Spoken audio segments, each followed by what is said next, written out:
کی شکل میں آپ کو عطا فرمایا ہے۔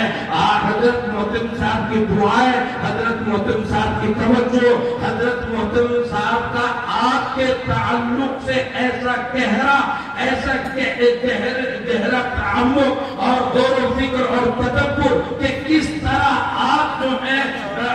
میدان عمل میں آئے اور آپ کو اللہ رب العزت ترقیات سے سرفراز فرمائے، اس کے لیے جفاکشی اور محنت اور جد و جہد اور ناسپاسی ہوگی کہ میں آئندہ کے لیے امید نہ رکھتا چلوں، اللہ جانے۔ لیکن اللہ رب العزت نے حضرت نائب محتمم دارالعلوم وقف دیوبند کے استاد قدیر اور نائب محتمم